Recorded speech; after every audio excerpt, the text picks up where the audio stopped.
Hello everybody, it's in the Era Weekly Podcast Bancada Carioca. Everyone is welcome.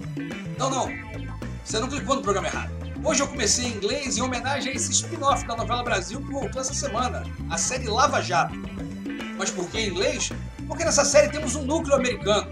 Descobriu-se que a operação funcionou durante muito tempo como um órgão independente, respondendo diretamente ao FBI, um escritório aqui, acredite se quiser. É um núcleo importante, daqueles que pode determinar um fim triste ao procurador Deltan Dallagnol e que pode respingar no Moro e nas suas pretensões para a presidência da República. Mas enquanto isso não acontece, José Serra já fez hoje uma primeira aparição especial na série. E a restrição orçamentária das locações da novela Brasil continua. Em Petrópolis tinha até bar disfarçado de pet shop. A polícia descobriu um bar lotado com uma entrada oculta para um pet shop situado na loja ao lado, contrariando as recomendações de isolamento. Todo mundo lá dentro cheio de cachaça e sem máscara. Mas a novela Brasil deu uma baixa de criatividade essa semana. Por alguma razão que ninguém sabe, mas todos desconfiam, o presidente Bolsonaro está há 14 dias sem ameaçar a democracia. Nosso recorde é 14 dias. Alguns disseram que a tranquilidade foi causada pelo ex-cachorro novo da família, o Augusto. Ex porque, na verdade, o cachorro tinha um dono, que apareceu para recuperar seu melhor amigo, que afinal também custou 7 mil reais. E o incômodo dele com esse papel de democrata é tão grande, mas tão grande, que ontem ele ligou pro Temer. Na boa.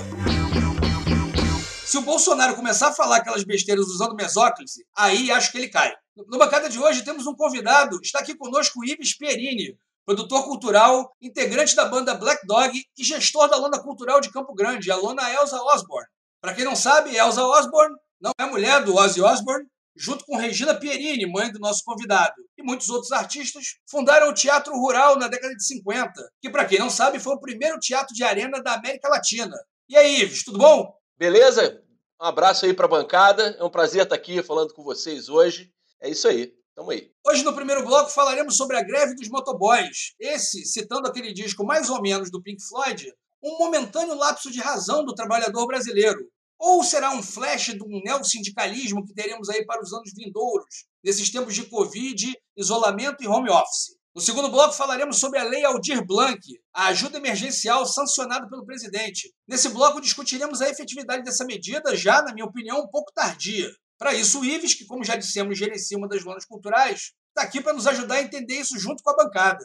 No terceiro bloco, falaremos sobre o adiamento da eleição, o que muda e como está o panorama da eleição municipal do Rio. É isso. Junto com o Ives hoje, a bancada segue a mesma. Fernando Mendonça, Rafael Sorrentino, Ricardo Leite Lopes e eu, Rico Vilarouca. O Bancada Carioca começa agora. Nessa quarta-feira que passou, os entregadores de aplicativo fizeram um dia de paralisação por mais direitos e melhores condições de trabalho.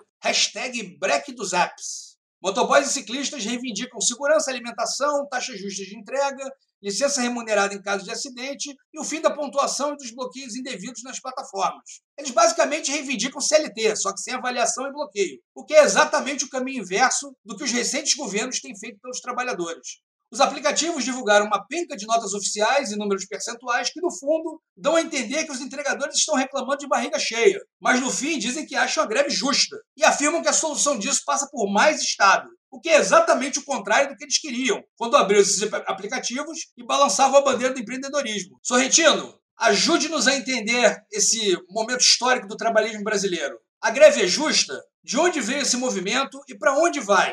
Saudações, ouvintes do Bancada Carioca. Aqui é Rafael Sorrentino. Um abraço, Rico. Um abraço, Ricardo. Nosso convidado, Ives, Fernando Mendonça. Pois é, ô Rico. A gente que estava achando que o trabalhismo brasileiro estava meio morto, estava meio zumbi. E tá, né? Não deixa de estar. Mas ele vem ganhando fôlego de onde a gente menos esperava, dos trabalhadores com menos direitos trabalhistas que temos hoje no Brasil, que é o pessoal de aplicativo de comida, né? É uma galera que acaba sendo obrigado a assumir todos os riscos do negócio. Se ficar doente, não ganha nada. Se a moto ou a bicicleta quebrar, não ganha nada e tem que consertar. Se a comida, se acontecer qualquer coisa com a comida, vai ter que arcar. Então, o cara não tem benefício nenhum, não tem seguridade nenhuma. Ele que pague o seu INSS, ele que faça eu acho que, se eu não me engano, a única coisa que tem é algum seguro obrigatório, que mesmo assim teve que ser obrigado. As empresas, os aplicativos tiveram que ser obrigados a ter um seguro mínimo lá para enganar um pouco. Eu acho excelente, foi uma gratíssima surpresa esse movimento dos motoristas de aplicativo.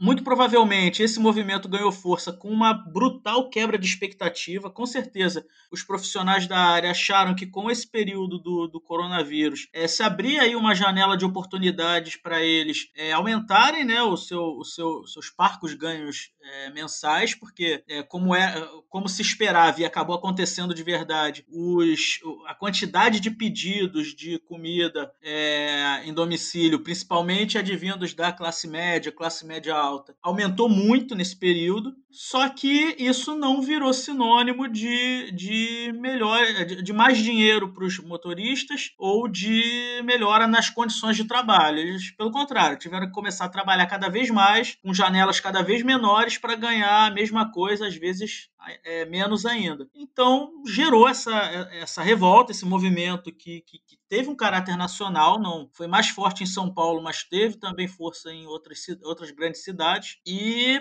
temos que acompanhar isso muito atentamente, porque quem acha que essa é uma briga pontual entre os motoristas de aplicativo de comida e os aplicativos, ou entre os motoristas de aplicativo de carros, né, Uber, 99, Cabify, e essas empresas, quem pensa que isso está distrito a esses grupos está desinformado, está perdido, porque a tendência é que mais cedo ou mais tarde esse tipo de briga, esse tipo de disputa chegue a todas as profissões. Nenhuma profissão que existe hoje em dia está 100% a salvo da obsolescência. Você pode ser substituído ou por uma máquina que faça melhor ou pelo menos mais barato, ou melhor e mais barato o que você faz, ou por alguma inteligência artificial, ou com, né, a globalização. Alguém de outro lugar pode fazer o que você faz de forma muito mais barata, de forma remota, ou mesmo o seu posto de trabalho deixar de ser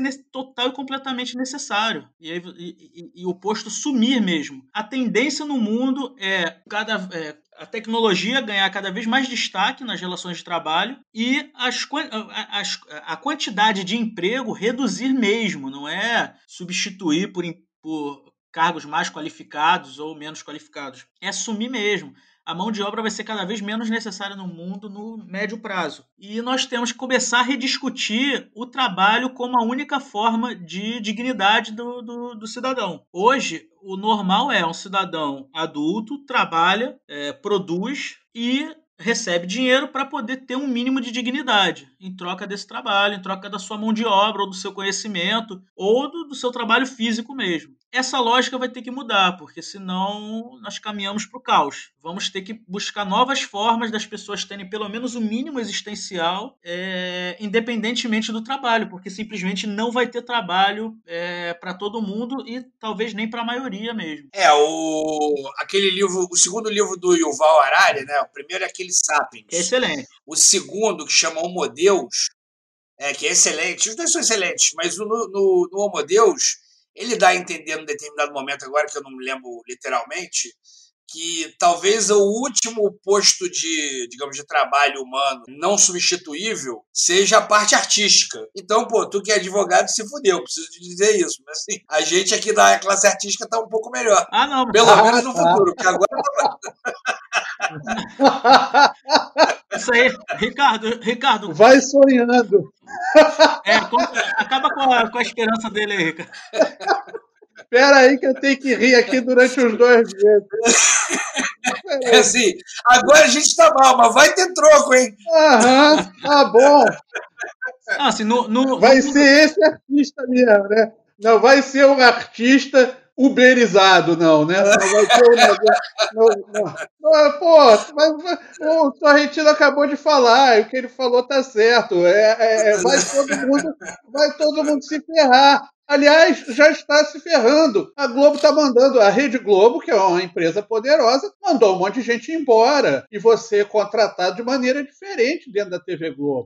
Eu não estou nem fazendo uso de valor, não estou fazendo Globo lixo, não estou fazendo nada disso. Estou constatando uma realidade. Nós temos figuras de salário alto dentro da TV Globo. E fixos, salários altos e fixos, né? Isso, exatamente. E agora o camarada é contratado assim, são 5 dias de gravação, são 6 dias de gravação, é uma novela. E acabou. Então isso já é uma coisa meio Uber. E vou te dizer, vai piorar.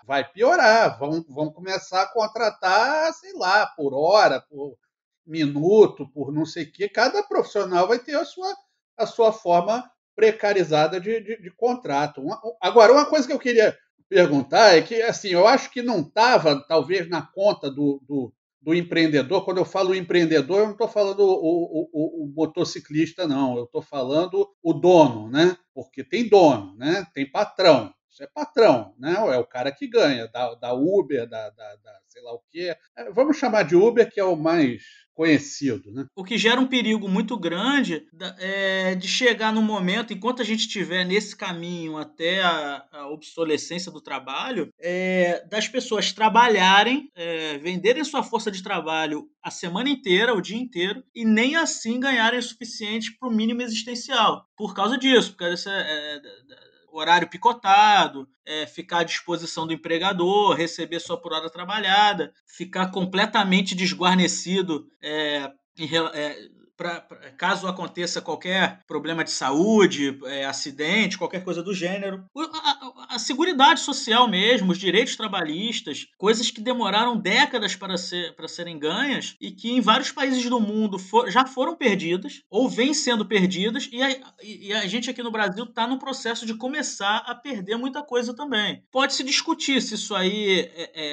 mudanças vai ter que ter, sempre tem. As relações de trabalho sempre mudaram com o tempo. Só que eu acho que a gente vai tá caminhando para um momento que isso vai ter que ser superado, inclusive. A gente vai ter que achar formas da população ter uma renda mínima que seja, que independa do trabalho. E o Suplicy, coitado, há décadas defende isso, e há décadas era ridicularizado com renda mínima, né? A renda básica dele. O cara foi ridicularizado durante décadas. Exato. Décadas sendo zoado. Exatamente. E no final das contas, eu acho que ele estava certo mesmo. Não, tá. A gente vai ter no futuro, em vez das passeadas, em vez de ter aquela faixa do Olavo tem razão, vai ter o Suplicy tem razão, porque ele tinha razão, a verdade é essa. Parecia papo de doidão que fica cantando Bob Dylan no Congresso, mas não, o cara tem razão. Foi visionário antes de todo mundo. Eu ia fazer uma pergunta para o Sorrentino, na verdade. Faça aí. Que era assim, porque esse pessoal descobriu, da pior maneira possível, né? Os donos dessas empresas descobriram que os motoboys, os entregadores, têm algum poder de mobilização e de conseguir fazer alguma pressão, porque se a moto para, a bicicleta para, acabou o faturamento. Agora, vai ter muito trabalho precarizado que não vai ter essa pressão, né? Não vai ter poder de fazer essa pressão, que é até isso que eu falo do artista. Vai fazer o quê? Uma greve de artista? Né? Não vou gravar novela. Até pode acontecer, mas assim, é difícil, né? Porque tem muita mão de obra, muita oferta de mão de obra, né? Então é uma coisa complicada. Lembra da greve dos roteiristas? Que foi no meio do Lost, se eu não me engano. Os roteiristas de Hollywood todos entraram em greve. Foi. Aí teve que parar as temporadas. É isso engraçado, né? Porque eles têm um sindicato lá. Né? Forte. É um negócio que faz pressão que para todo mundo, né? Porque isso aí é bonito, esse individualismo, esse liberalismo que a gente tem. É muito bonito, mas tem uma hora que, se você não junta para fazer pressão, imagina se o cara que é assim, para quem não conhece, o cara escreve lá a novela, tem uma equipe de 30. Se o 30º parar de escrever, não acontece nada. Esse que é o problema. A questão é do poder de mobilização do trabalhador, né? E isso mudou também. Não, e a gente está num momento complicado, né? Porque, assim, por exemplo, não só a gente está sendo solapado nos direitos trabalhistas e tal, como a classe, a burguesia dona dos meios de produção, por assim dizer, também está rompendo, assim, ao menos verbalmente, todos os limites possíveis, né? Eu vi outro dia uma entrevista com o dono do Santander, que ele falou uma frase inacreditável. Ele falou assim, não, agora os trabalhadores estão trabalhando em casa, né? Tá muito mais confortável, tá muito mais fácil. Então eu acho que eles deveriam abrir mão de parte do salário deles, né, para a empresa e ganhar menos. Falei, caralho, mas isso não tem... Primeiro, não tem o menor sentido. Não tem sentido assim, né? Lógico, né?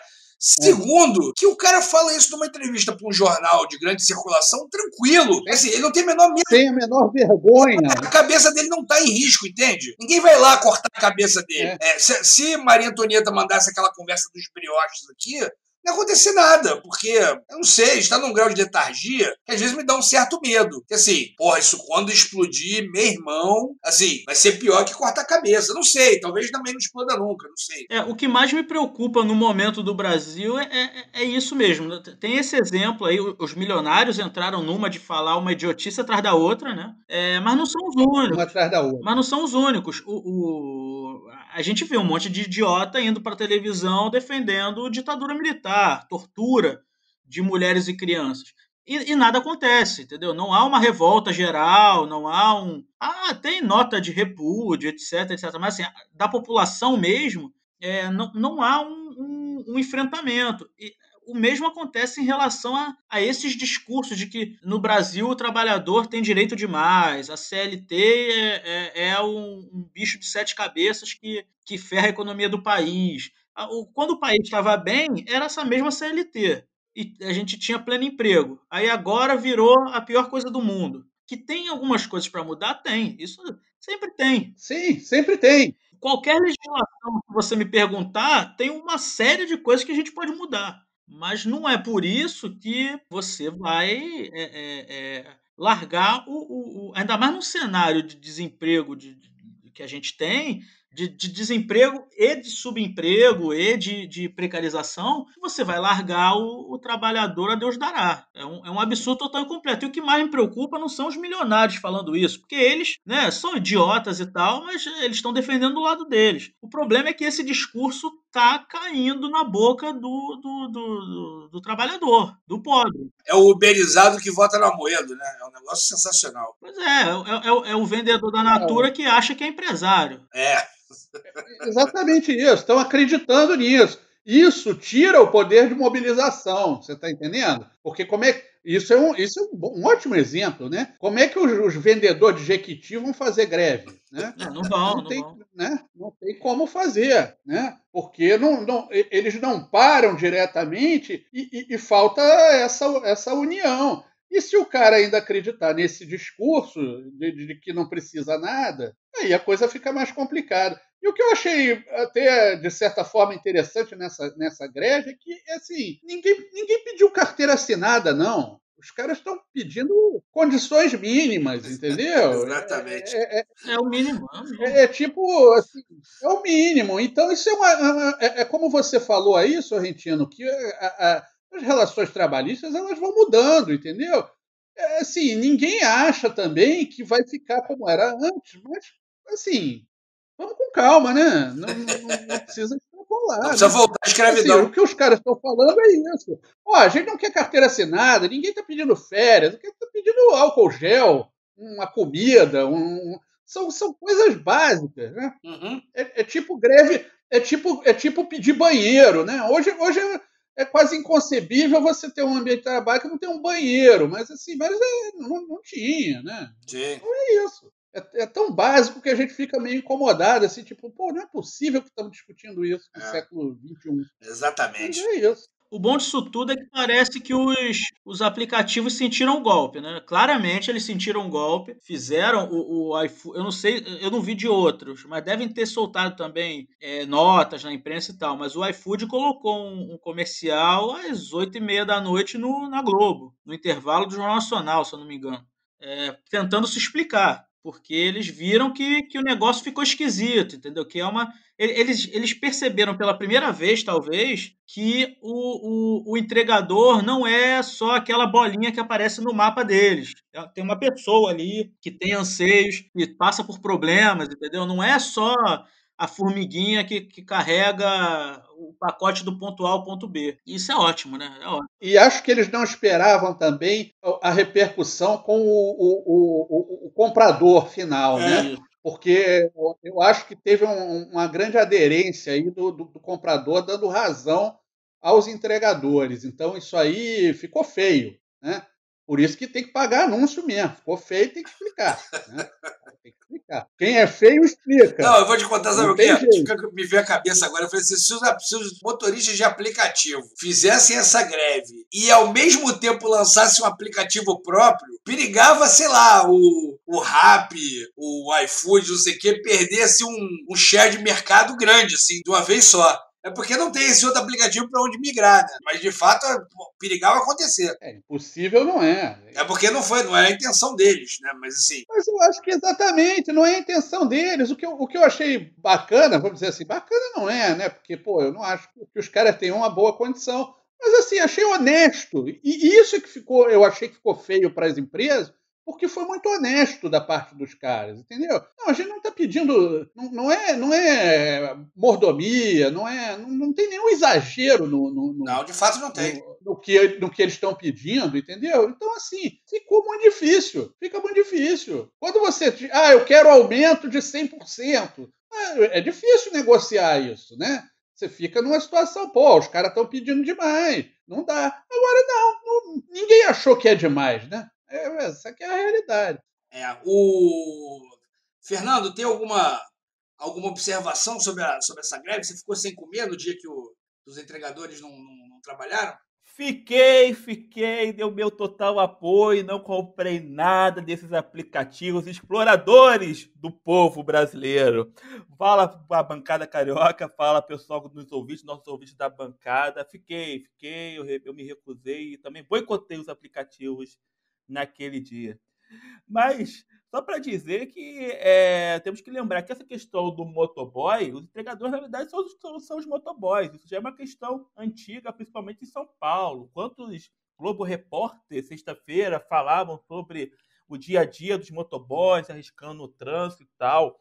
Mas o que aconteceu de diferente nesse caso aí dos entregadores é que esses antigos motoboys, eles foram integrados, interconectados pela questão das redes sociais. Agora eles se comunicam. O motoboy que era motoboy de uma empresa X ou Y, do escritório, agora ele vai e recebe o pedido pelo aplicativo. Então é natural que esses motoboys, entregadores, que agora todo mundo tem smartphone, começam a se comunicar, criar grupos de WhatsApp entre eles. Então, eu vejo essa questão dessa crise aí uma questão muito urbana. Porque você tem diversas categorias que são exploradas pelo Brasil. Mas essa é uma categoria eminentemente conectada porque faz parte do serviço dela. Então, é natural que já que eles estão interligados numa rede social e se comunicam toda hora, eu acho que acaba sendo mais fácil de ocorrer esse tipo de manifestação. Pegou muita gente de surpresa? Pegou, mas parando para pensar, na verdade, o tempo de uma categoria se organizar para criar uma greve, ele diminui bastante com essa capacidade de comunicação que é vinda através dessas redes sociais. Vocês veem que muitos deles foram ameaçados porque tem diversas categorias de entregadores, né? Você tem os entregadores avulsos e tem uma categoria que é cadastrada no aplicativo e recebe e faz as entregas, não de comida, mas de um Sedex, de um Logi, entrega de mercadorias. Eles foram ameaçados por áudio, eles já viralizaram o áudio dos coordenadores ameaçando eles se eles entrassem em greve, viralizou e os próprios aplicativos tiveram que recuar. Então, assim, surpreende sim, mas eu acho que essa greve dos entregadores reflete muito a velocidade das redes sociais, né, que podem fazer com que as pessoas rapidamente se organizem. E como foi uma coisa muito urbana, muito próxima da classe B, da classe C, até da classe A, que se utiliza desse serviço para se alimentar em casa, porque, na verdade, o serviço do Uber Eats, iFood, é mais dessas classes, né? Claro que agora que está popularizando, as classes C, D e E, mas o cara ainda vai no podrão. Mas a galera que está ficando em casa e pedindo a sua comida é o cara que pode ficar em casa e tal. Então, eu achei engraçado, sabe o quê? Que o sindicalismo do século XXI já começou a mostrar a cara, mas os pelegos continuam lá, né? Sempre tem. Os fura-greve não mudam. Não muda, sempre vai ter, até porque o cara quer ganhar o seu ganha-pão, que cada entrega rende algo para ele. Mas o que eu ia comentar é que por conta dessa proximidade com esses setores classe C, B, classe média, classe mais rica, houve uma solidariedade e essas próprias classes boicotaram os aplicativos.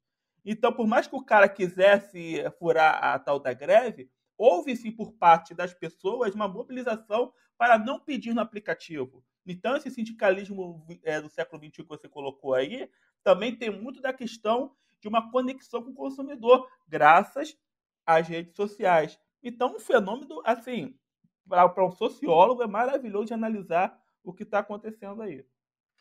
Eu achei um barato são os aplicativos dizendo que a solução do problema passa por mais Estado. Isso aí eu confesso que eu fiquei emocionado. Sim. E, Ives, você tem um ponto de vista aí para acrescentar nesse assunto? Olha, eu vou falar uma coisa para vocês, cara. Eu nunca usei aplicativo para pedir comida. Nunca, velho. Mas somos dois, eu também não usei, não. Nunca usei, não por uma questão ideológica, por não gostar. Não usei, porque desde a pandemia para cá, como eu vivo de arte e cultura, então eu estou no estado de sérias restrições orçamentárias. Então, toda comida que, graças a Deus, aparece é feita pela minha própria mão. Eu moro sozinho, né? Então eu tenho que correr atrás do meu, não sobra para pedir pelo aplicativo. Mas acho muito importante a reivindicação dos motoboys, acho importante o posicionamento deles, mas essa postura deles é a postura de muitos mercados que estão aí, que eu acho que leva para uma discussão da lucratividade sustentável, né, cara? Eu não sei se isso existe no mundo acadêmico, nunca pesquisei sobre, mas esse conceito, as pessoas têm que pensar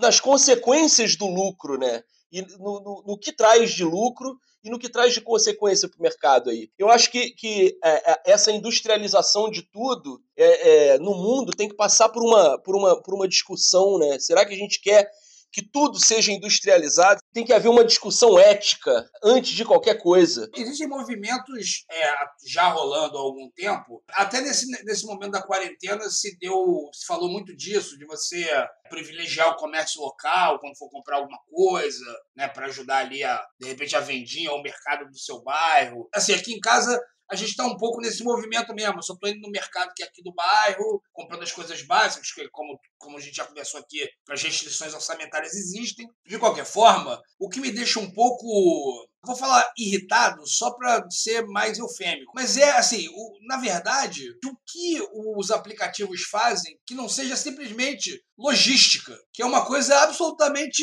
realizável por logaritmos e aplicativos e algoritmos e etc, para ficar com, sei lá, 30% do valor da entrega, pagar uma mixaria para o entregador, como se estivesse inventando a roda. Assim, não tem nada demais, é só desculpa, eu tenho uma porra de um software de logística. Não, na verdade veio para resolver os problemas que você nunca teve, né? Você podia ligar para hamburgueria, eu podia ligar para hamburgueria, posso ligar, se tiver dinheiro, para hamburgueria que eu gosto aqui perto de casa, os caras vêm entregar sem aplicativo nenhum. Sim, então o aplicativo vem resolver um problema que você não tinha, né? Exatamente. Bem da verdade. Os restaurantes estão falando que, não, porque o aplicativo ajuda a minha visibilidade. Claro, né? Assim, porque o cara simplesmente concentra todos os restaurantes, né, que existem num simples site no qual as pessoas vão lá para procurar. Ok, mas assim, isso não é uma ideia tão genial assim que você mereça esse lucro fácil, né, irmão? É lógico. Assim, bom, como eles mesmos gostam de dizer, não tem almoço grátis, né? Agora, essa discussão me lembra muito o discurso que uma pessoa que se notabilizou nesse processo foi o entregador Paulo Lima, conhecido como Galo lá em São Paulo, que viralizou com seus vídeos fazendo a convocação, né, para essas greves e manifestações. E um vídeo dele, que inclusive eu compartilhei nas minhas redes, ele falando que a força de trabalho era deles, que o aplicativo é nosso. Eu achei esse termo muito, muito emblemático. O aplicativo é nosso, porque a força de trabalho é nossa. Então, o aplicativo é nosso. Achei muito emblemático. Falando, cara, a força de trabalho está conosco. Então, a gente que devia levar a parte do processo, que estamos levando uma merreca. Se o cara cair de moto, se machucar, acabou. Ninguém vai dar uma assistência à saúde para ele.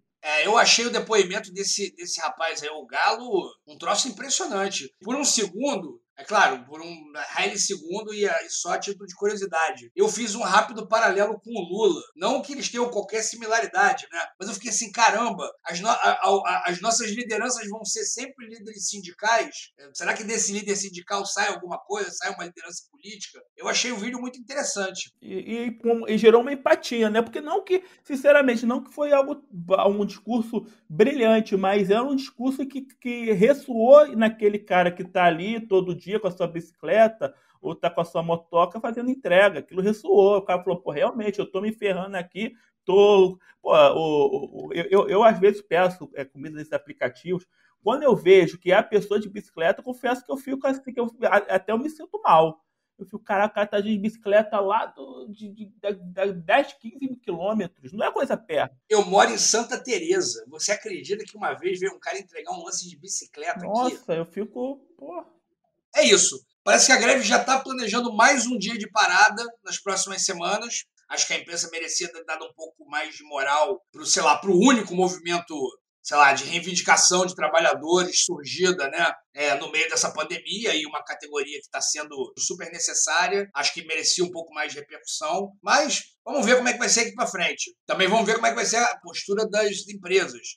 E com isso a gente encerra o bloco 1. Falaremos agora sobre a Lei Aldir Blanc, sancionada por aquele cara que nunca teve um emprego na iniciativa privada, mas adora chamar todo mundo de vagabundo. Na prática, o pacote sancionado pelo presidente é um pacote de 3 bilhões de reais que prevê auxílios emergenciais para a classe artística, subsídios mensais para empresas da área de cultura e espaços artísticos, além de iniciativas de fomento, como editais e subsídios para produção. Resta saber se chega, né? Porque o auxílio emergencial original ainda está devendo um bocado de gente aí, sei lá se o governo de repente vai descobrir que temos uma classe artística desamparada, como ele descobriu 30 milhões de pessoas, né, fora do sistema. Ele talvez descubra que tem muito mais artista do que ele pensa, inclusive dos duros. Ives, eu vou abrir essa com você. O que você achou da iniciativa? Olha, qualquer iniciativa agora é importante, porque a cultura foi a primeira coisa que parou, né, cara? Parou definitivamente, assim. E vai ser a última que vai voltar. Então, acho que, bicho, artista tá aceitando até tapa na cara se for de graça, porque a situação tá muito crítica, né, bicho? Então, eu acho que é uma iniciativa válida, sim, e acho que vem tardiamente, mas antes tarde do que nunca, porque a galera tá passando um perrengue, a galera tá sem trampo, bicho, e não tem saída, não dá para você fazer um delivery, não dá para você fabricar coxinha em casa e vender, contratar um motoboy e vender um extra, não tem como. A gente só dá para entregar ao vivo, né? Tem a ideia da live stream e tal, mas depender da colaboração da galera nesse momento econômico é uma coisa difícil. Então, eu acho que o auxílio vem em boa hora. Agora, tem questões muito preocupantes, né? Você vê que o auxílio emergencial que veio para os trabalhadores veio pela Caixa, com todo o problema que o sistema enfrentou para dinamizar a disponibilização desse recurso, mas agora tem um problema maior, né, cara? O auxílio vai passar por estados e municípios, e eu não sei se isso é uma coisa que seja positiva, né? Será que o município vai ter a expertise de repassar esses recursos de forma justa para os artistas? Eu posso te adiantar, no caso do Rio, não. eu tenho certeza que não. Aqui no meu caso, eu como artista, ok, eu posso lá tentar ganhar a merreca dos 600 contos, mas, por exemplo, o meu espaço, o espaço cultural que eu gerencio, a gente tem um contrato que foi assinado mês passado, que deveria ter sido renovado em fevereiro. Isso já, e até agora, o repasse não chegou na nossa mão para a gente pagar as dívidas que já vem rolando desde fevereiro, né? A gente está desde fevereiro sem receber nenhum repasse, com as contas, com colaborador para pagar, com um monte de dívidas que vinham ECAD, e um monte de coisa que a gente tinha que quitar ao longo, que não está podendo fazer por conta desse ato que o coronavírus causou no sistema, no meu caso aqui, municipal de gestão. Então, cara, é um problema sério que a gente está vivendo, porque você não tem muita saída, né, cara? Porque, na realidade, é uma situação dramática que o mundo está vivendo. A arte, em tese, é algo que é a última coisa que as pessoas vão pensar.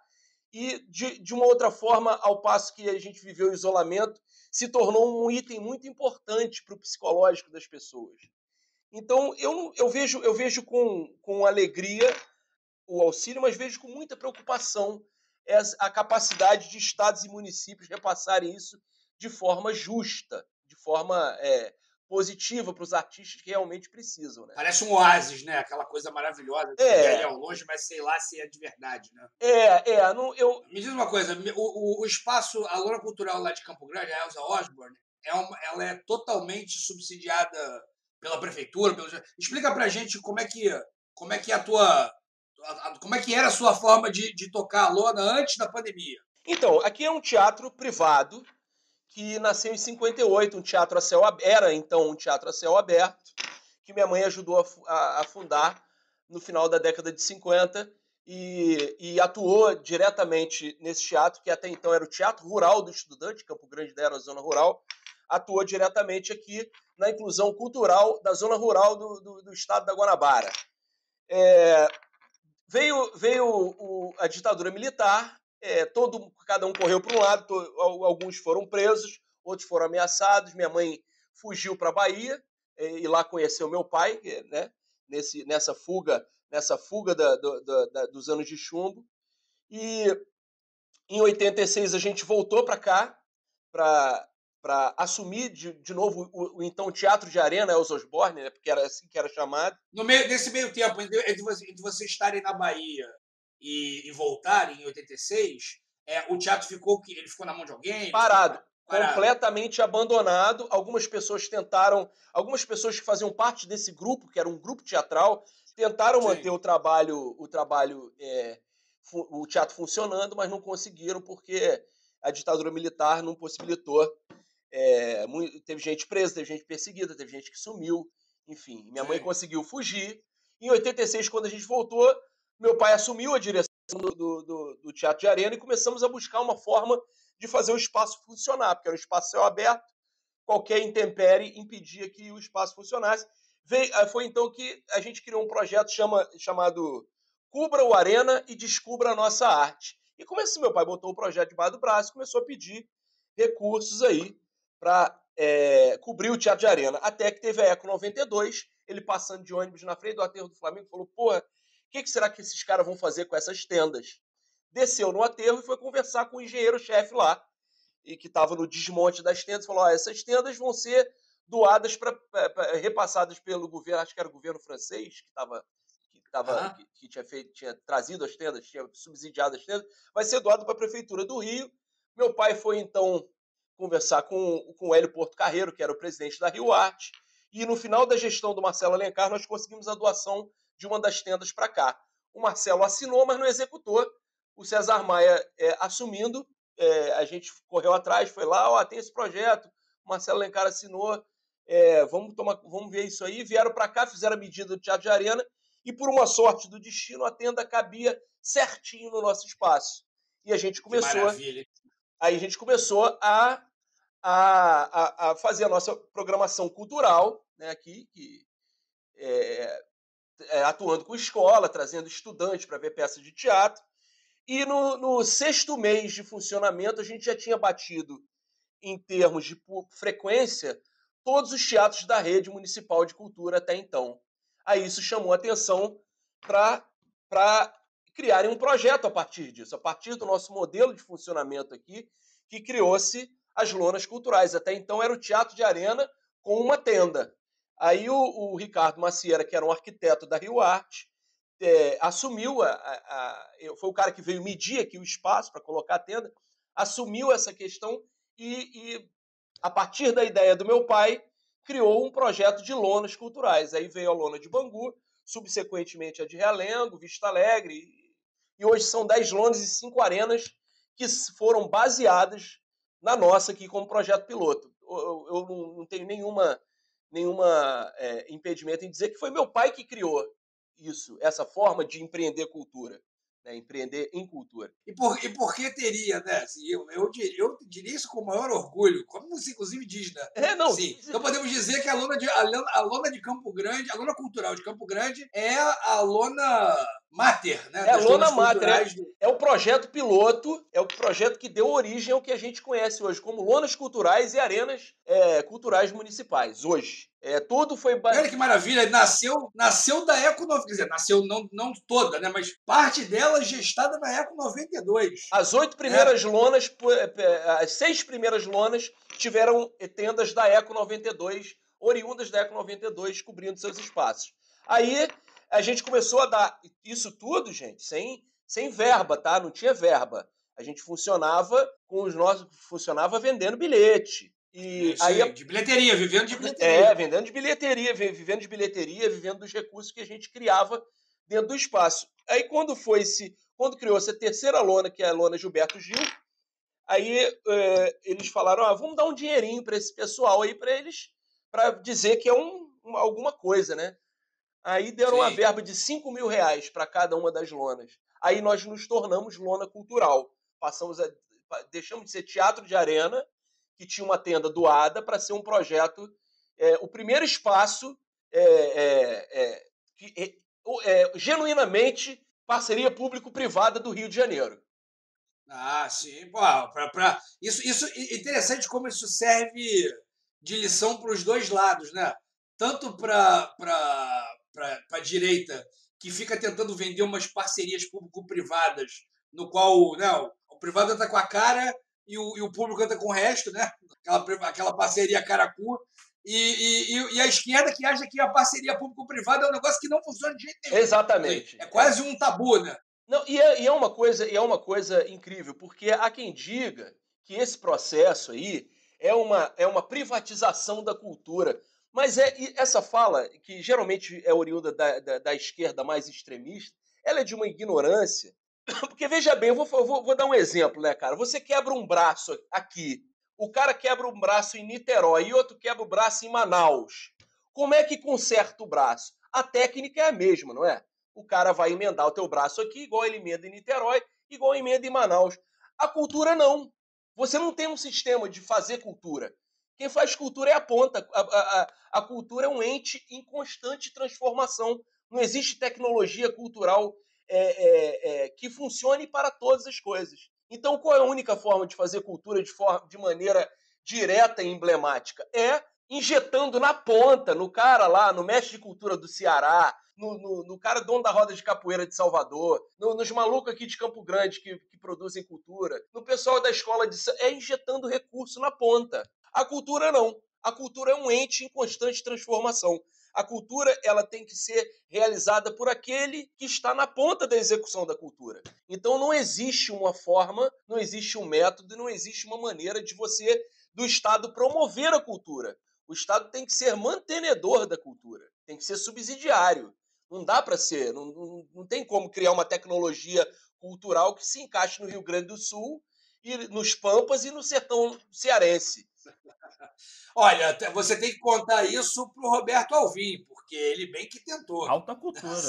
Alta cultura. Não, como é que era? A cultura brasileira será, sei lá o que, ou não será nada. Não será nada, porque... Depois vale a pena a gente abrir uma votação para saber quem foi o pior ministro aí dos últimos anos. Esse daí já tem meu voto, já. Porque o Alvim? Em pouquíssimo tempo ele conseguiu superar Weintraub e a companhia, eu acho. Falar sobre essas pessoas dá azar, cara. Isso é muito ruim.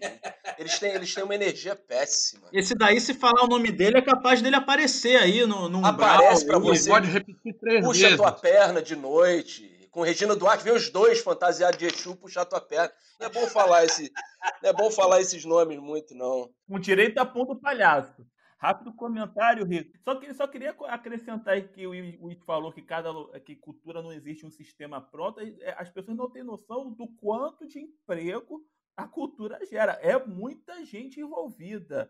A gente fala de auxílio para o setor cultural, gente. As pessoas logo pensam na Cláudia Leite, Ivete Sangalo. Não é isso que está falando, não. Estão falando do contra-regra, do cenógrafo, do dançarino, do bailarino, do artista local, que não tem mídia. E tem uma taxa de retorno boa, assim, não, que é uma coisa que eu também, complementando até o que o Ives tinha falado antes, eu também sou da área de cultura, e é uma coisa que eu às vezes falo nas reuniões e o pessoal, no primeiro momento, fica meio bolado, assim. O que a gente faz é showbiz. Aí as pessoas têm um certo... Você não abre ali a bilheteria e cobra ingresso para você ver o seu trabalho? Cobra, então é show business. Você pode inventar aí um nome em português, tá tranquilo, mas assim, é o que fazemos, né? A cultura se paga, o Rico. Sim, totalmente, com sobra. E deixa eu falar uma coisa aqui, antes de você passar, que eu sei que o Sorrentino tem uma pergunta para o Ives. Qualquer país desenvolvido, a cultura é super valorizada e é tratada como negócio porque rende. E além da questão econômica, a questão da inovação, né? Porque é a cultura, a arte que faz o ser humano pensar de forma diferente e inovar. E aí você acaba... Não adianta um país ter certo conhecimento se ele não consegue pensar coisas diferentes. Então, se o país conjuga o conhecimento com a inovação, que é a arte que traz, você tem pesquisa, você tem desenvolvimento, você tem tecnologia. E é assim que o país desenvolve. É uma questão estratégica a cultura dentro de um projeto de país. Uma coisa que é extremamente necessário para a gente ter em mente em relação à cultura é a dissociação da cultura da indústria do entretenimento. Isso é uma coisa que atrapalha muito a cultura genuína, a cultura feita na ponta, pelo cara do sertão, pelo cara aqui, pelo cantor de rap de São Paulo, pelo cara do reggae do Maranhão, pelo fazedor. E até sem desmerecer o entretenimento, sim, há o espaço dele. Sem desmerecer de forma nenhuma, mas a cultura precisa da sua própria indústria. Ela tem que parar de viver à sombra dos números, né, e dos valores éticos e morais da indústria do entretenimento, que são muito diferenciados do mercado cultural. Então, assim, o Brasil tem que estabelecer essa diferença para poder avançar nas discussões de cultura. Porque enquanto você achar que entretenimento é cultura, você coloca todo mundo no mesmo pacote. Então, de repente, por que a Rouanet nunca funcionou? Porque a Rouanet não era uma lei de incentivo à cultura, era uma lei de incentivo ao entretenimento, propriamente dito, porque sempre dá mais visibilidade àquele que entretém maiores números de pessoas que estão naturalmente ligadas à indústria, que oferece muito mais dinheiro na propaganda, nos seus produtos. Então, essa dissociação, eu acho que é a primeira grande discussão que se tem que ter para a cultura avançar como uma pasta efetiva, né, dentro da sociedade. Essa diferencial. O entretenimento é isso aqui. É a venda de produtos que podem ser culturais. Porque, assim, a cultura abriga o entretenimento, mas o entretenimento não abriga a cultura. O conjunto cultura pode abrigar o entretenimento. A dicotomia tá, porque a indústria do entretenimento é muito mais rica. A cultura não tem uma indústria cultural, ela tem um mercadinho cultural. Então, a primeira grande discussão que tem que se ter é essa dissociação entre cultura e entretenimento. Quando a gente passar a entender isso, não estou dizendo que eu entendo, estou dizendo que temos que botar essa pauta para ser entendida, eu acho que a cultura vai avançar mais. Não, sem dúvida. Inclusive, você falou sobre a Lei Rouanet. É importante a gente falar disso, né? Porque é um ponto, digamos assim, nevrálgico na compreensão da cultura para o grande público, né? Já que foi um ponto tão martelado por esse governo que está aí nesse momento, que é um pouco... tem esse caráter anticultura e ele não nega, né? Então, assim, o grande problema da Lei Rouanet, na minha opinião, talvez você concorde com isso ou não, aí você fala, é que você deixava a curadoria da produção cultural na mão do cara que dá o patrocínio, né? Assim, a empresa que está dando o patrocínio e se locupletando de uma isenção fiscal, né? Que é o modelo da Lei Rouanet, é ele que escolhe quem ele vai botar o dinheiro. E aí vira uma coisa assim, bom, você quer botar o seu dinheiro de divulgação na Fernanda Montenegro, e eu estou citando a Fernanda Montenegro só como exemplo, tá? Não tem nenhuma relação real nisso, não. É simplesmente porque ela é uma das maiores artistas que nós temos. Né? Você quer botar o seu dinheiro na Fernanda Montenegro ou nesse grupo de teatro obscuro aqui, experimental e tal? Pô, você vai deixar o dono da empresa decidir isso sem nem o mesmo... Porque você pode até fazer escalas de isenção fiscal. Você pode falar para o cara, olha, se você quiser botar o seu dinheiro na Fernanda Montenegro, a sua alíquota de isenção será X. Se você botar o seu dinheiro naquele grupo de teatro experimental, a sua alíquota de isenção será 5X. Aí o cara decide, quero ter uma isenção menor, mas vou na Fernanda Montenegro, eu quero ter uma isenção muito maior e e apostar numa coisa menor. Enfim, Exatamente, menos exposição. tem que ter uma linha de diferenciação, né? Porque senão você acaba Sim, dando. senão a briga é desigual, né? Senão você acaba dando para quem já tem, né? Você dá para quem já tem. Você não fomenta a cultura, você fomenta a potencialização de um artista que já cobre aquele mercado cultural todo e ainda vai na indústria do entretenimento de roldão. Eu acho que esse ponto que você colocou é muito importante. O indivíduo, o cara que investe em cultura, ele tem que ter muito mais isenção quando ele investe no pequeno, no menos visível, e muito menos isenção fiscal quando ele investe num grande artista. Porque aí você tem uma certa justiça feita dentro do processo. Ives, eu vou abrir aqui, porque o Sorrentino está há um tempão doido para te fazer uma pergunta e eu não dou o espaço para ele. Desculpa aí, Sorrentino. Faz a tua pergunta. Pois é, isso daí é para os ouvintes do Bancada ficarem sabendo que eu e Ricardo somos perseguidos pela direção desse programa. Somos deixados de lado, não sei porquê, de forma odiosa, mas tudo bem, tudo bem. Eu estou em greve. Pô, você tá aí, pelo amor de Deus. Ricardo foi impedido de falar hoje no programa. A Embratel, a culpa é da Embratel. Nossa. Ô, Ricardo, vamos aproveitar que você está conseguindo aí. Faz uma pergunta para o nosso amigo Ives aí, depois eu faço. Não, pergunta aí, Sorrentino, pelo amor de Deus, faz a sua pergunta, porque eu estou ficando desesperado, eu estou curioso. Ives, eu não sei há quanto tempo você está assim, de frente na lona, assim. Desde 1993. Na verdade, no Teatro de Arena, desde 86, né? Porque a minha família é uma família toda de artistas e produtores culturais. A gente vive, desde que eu me entendo por gente, há 47 anos, exclusivamente de fazer arte, cultura, de produzir e fazer, né? Meu pai é músico e é produtor cultural, trabalhou com cinema. Minha mãe era dramaturga, poetisa, artista plástico. Meu irmão é músico, artista plástico. Eu sou músico, sou produtor cultural, crio conteúdo. Então, assim, a gente está muito imbuído desde sempre. Mas como lona cultural, desde 18 de maio de 1993. Ah, perfeito. Porque, assim, a minha dúvida é o seguinte, eu queria que você, como você já está há bastante tempo aí bem envolvido nessa parte, seja na administração mesmo da lona, seja nessa relação com o poder público, né, em busca de patrocínio, de ajuda, etc. Eu queria saber se, assim, quando há uma troca de governo, principalmente o municipal, né, no caso de vocês sentem uma diferença muito grande em relação ao apoio à cultura, ou acaba sendo meio que a mesma coisa em todos os governos? Você passou por César Maia, né? Pegaram aí... César Maia, Conde, Eduardo Paes, Crivella. Pegaram bastante gente, então dá para ter uma noção assim se muda muito ou se a cultura recebe o mesmo tratamento dos governantes, seja bom ou ruim, independente do viés do governante. E vou fazer um combo assim, já para perguntar também, como é que é feita, como é que a lona cultural de vocês faz para levantar dinheiro? Assim, qual porcentagem depende de bilheteria, se é que tem alguma porcentagem, qual porcentagem depende de ajuda da prefeitura, de parceiros locais? E, assim, fechando assim, a pergunta de um leigo mesmo, como é que alguém, por exemplo, um grupo, uma companhia teatral pequena, os miudinhos, né, da cultura, uma companhia teatral, uma pequena casa de espetáculos, uma banda e tal, quais são os caminhos possíveis para esse pessoal tentar um apoio, seja municipal, estadual, federal? Existem esses caminhos? Não existem?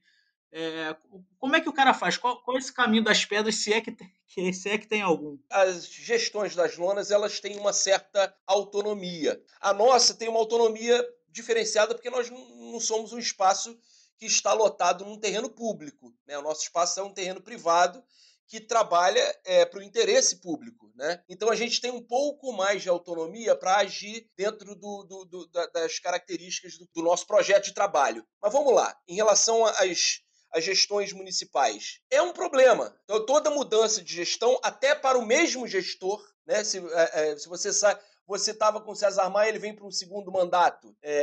Você mudou para Luiz Paulo Conde, por exemplo, que era um correlato da turma do César Maia, mesmo sendo da mesma política, é um problema, porque muda toda a equipe da secretaria, aí o indivíduo pega aquele formulário lá que você está há 4 anos prestando conta, ele resolve mudar muitas vezes para formatos que não são eficientes. Então, do ponto de vista prático, essa questão é caótica, simplesmente. Toda mudança de administração é um caos, né? Isso varia do compromisso que o projeto de governo daquele indivíduo tem com a pasta cultura, né? A gente, por exemplo,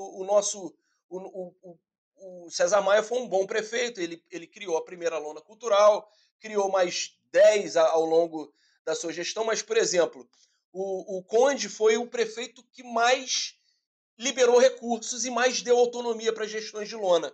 Então, assim, a fase áurea das lonas culturais foi na gestão do Luiz Paulo Conde, porque ele tinha um compromisso pessoal com a cultura. Ele adorava a cultura, ele veio nas lonas. Foi o único prefeito que antes dele, nem os prefeitos não tinham pisado em todas as lonas. O Conde foi em todas, conversou com todos os gestores. O engraçado, desculpa, só engraçado que é o cara que fechou o circo voador, né? Só esse adendo. É estranho e eu não sei, eu não me recordo muito bem mas tinha um imbróglio. Foi uma rebeldia, na verdade. O César Maia foi levar ele lá num evento, não sei se foi um show, e aí resolveu subir no palco com o Conde. Como todo político que sobe num palco, num show, provavelmente de rock, alguma coisa assim, ele tomou uma mega vaia, né? Tacou umas coisas nele lá e tal. Ele ficou putaço e fechou o circo voador. Foi uma coisa meio de supetão. Bom, pelo menos com vocês ele foi legal. Com as lonas e com os espaços e com as iniciativas mais populares na época, ele foi bem legal, cara. Sabe? Agora, você vê uma coisa que é muito louca, né? A gente nunca se importou em ter a paternidade do projeto Lonas Culturais. Meu pai foi o cara que criou essa porra e nunca se importou até em dizer que ele criou nada. A gente está aqui cumprindo a nossa função social, das coisas que a gente acredita, até que um dia saiu uma reportagem de capa, acho que foi no Dia, com o ex-secretário de Cultura, o Ricardo Macieira é o idealizador do projeto Lonas Culturais. Meu pai falou, não é não. Aí não, idealizador não, ele pode ser o cara que criou a rede, mas o idealizador, toda a ideia do que é uma lona cultural partiu daqui, de Campo Grande, do nosso grupo, dos artistas daqui, porque, na realidade, meu pai foi o cara que vislumbrou pedir aquela lona para colocar aqui no Teatro de Arena, mas esse sistema de funcionar, de trazer escola para dentro dos espaços, e isso ser uma grade das coordenadorias de cultura, isso foi meu pai que criou, junto com os grupos da época, né? Foi uma criação a várias mãos, né? De potencializar trabalho, juntar grupos de teatro para apresentarem, para trazerem para a lona cultural, para o Teatro de Arena coberto, alunos da rede pública para assistir peças de teatro. Então é um mérito que é de Campo Grande, entendeu? Não é de um secretário. Aí meu pai foi lá, falou, quero fazer uma correção aí. Não foi então, ele era um arquiteto de uma autarquia chamada Rio Arte, que se tornou secretário municipal de cultura em cima de uma ideia que surgiu dos artistas de Campo Grande. Meu pai falou, não, a história verdadeira é essa. Eu fui lá no aterro do Flamengo, pedi, quem deu a lona, quem assinou a doação foi o Marcelo Alencar, o César Maia teve a grande visão de ver nisso uma coisa legal, e ele foi o arquiteto que veio medir o Teatro de Arena, de uma ideia que nós tivemos aqui. Não foi ele que teve a ideia, não. Isso aí, eu acho que não ficou muito legal, né? Não, o engraçado é que ele podia ter se colocado como idealizador junto com seu pai, por exemplo. Não precisava. Ele podia falar assim, tive uma grande ideia a partir de ver o trabalho desse pessoal aqui. Entendeu? Ele podia chamar a ideia até para ele, mas falar assim, pelo menos citar. Pelo menos falar assim, olha só, eu vi aquele pessoal fazendo um teatrinho lá em Campo Grande, levando aluno da rede pública, e transformei isso num projeto. Ele podia ter falado isso. Sim. Pelo menos citado, mas o cara nem falou, bicho. Ele falou, não, É como se ele tivesse um dia sentado na cadeira dele e teve a grande ideia. Tive uma ideia genial. Tive uma ideia genial, vou criar a lona cultural. Ele falou, não. Isso aí você não vai tirar de Campo Grande, não. Aí, eu acho que a gente... Pode ganhar pouco, mas não nega o crédito. Tem que tomar cuidado com esse tipo de coisa. Tem político que, se deixar, eles roubam até seu cachorro, cara. Não, bicho. Ele vira seu pai, ele rouba cachorro. Verdade, se bobear, rouba teu cachorro. Mas no caso aqui, a gente era o cachorro feinho. Sabe, aquele cachorrinho que ninguém queria mostrar. Então, não custou R$7 mil. Não custou R$7 mil, entendeu? Na verdade, foi de graça, porque os caras pegaram a nossa forma de trabalhar aqui e transformaram num projeto. A gente nunca foi pedir um tostão por isso, a gente nunca reivindicou nada por isso. A gente só queria que o cara pelo menos citasse Campo Grande, falar, vi esse trabalho e criei um projeto a partir disso. Porra, legal. Né? Não é muito, né? Não é muito, sinceramente. Não é muito, né? Não é muito, cara. E nem isso o cidadão, até então, que a gente sempre tratou com muito respeito, porque, a bem da verdade, ele foi o cara que veio aqui, o Ricardo Macieira, e falou, realmente, estruturalmente, isso tem potencial, dá para fazer. Mas o funcionamento do negócio, a gente nunca teve nada, nenhuma influência da prefeitura, só negativa. Né? Só tô lindo, A gente recebeu, cara, um prêmio de relevância cultural na Unesco, que meu pai nunca sequer viu o prêmio. Não sabe se é um papel, se é uma estátua, se é uma medalha. Mas a gente recebeu, cara, prêmio de relevância cultural da Unesco. E esse prêmio veio com dinheiro junto, e a gente nunca viu dinheiro nenhum. De nada. Que isso, cara? Entendeu? Que loucura. Cara, são as coisas que a política, ela na sua execução cabotina, acabam por proporcionar, principalmente na cultura, porque cultura é o cocô do cavalo do bandido na cabeça dessas pessoas, infelizmente, né? Infelizmente. Eu vou passar agora para o Ricardo fazer finalmente uma participação no programa, já que está sendo boicotado pela Embratel. Pô, tô sendo boicotado de tudo quanto é lado, cara. Tá impossível isso, mas tudo bem. Não, mas estava ótimo. Eu ouvia e eu não podia falar. Mas então também não é muito diferente do que querem fazer. Mas aí, não, tá ótimo. Cara, eu nem tenho o que dizer. Eu fiquei escutando as histórias do Ives aí e fiquei maravilhado. Eu achei ótimo. Eu queria fazer uma pergunta pro Ives. Ives, você tem uma aluna cultural em Campo Grande, né? Uhum. Na atual situação que estamos, da pandemia, pelo que se lê nos jornais, Campo Grande é quase que um oásis do Covid. Uhum. Talvez perca para Duque de Caxias, né? Dessa postura um pouco relapsa do carioca, né? Isso é só uma gripezinha. Até porque Campo Grande tem características, né? De uma influência um pouco da milícia, um pouco da igreja, um dos bairros que mais deu votos para o Bolsonaro e tal. Mas você tem lá uma lona cultural e que proporciona cultura a esse povo de Campo Grande. Como é que eles são como público? Eles participam legal, eles curtem, eles são teu público fiel? Como é que é isso? Entenda, a gente é uma lona que pode colocar até 320 pessoas a cada sessão num bairro que é uma megalópole. Né? Campo Grande tem perto aí de uns 800 mil habitantes, creio eu. Não é grande, o grande do nome não é à toa. Não, né? Não, é grande. Então, assim, a gente acaba por criar uma bolha de pessoas sensatas, assim, né? A minoria desse público, a parte dessas pessoas que vêm frequentar o que a gente tem para oferecer, são pessoas esclarecidas, são pessoas que você vê se manifestando favoráveis ao isolamento, né? Porque 10% de 800 mil pessoas é gente pra caralho, né? Então, 1% já é muito público, né? 1% é muito público. Então, assim, a gente tem uma bolha que essa bolha que tem, a gente não consegue dar conta da demanda que é trazer bons espetáculos. Então, assim, sob a nossa perspectiva, o público de Campo Grande é um público maravilhoso, né? A gente teve uma entrevista do Ivan Lins no programa Sem Censura, alguns anos atrás, falando que o melhor show da vida dele foi em Campo Grande. Maravilha. A gente teve Alceu Valença, depois que teve aqui, ele virou pro meu pai e falou: olha, eu não sei quem é os Osborne, não. Mas essa lona cultural podia chamar lona cultural Seu Valença, não acha, não? Entendeu?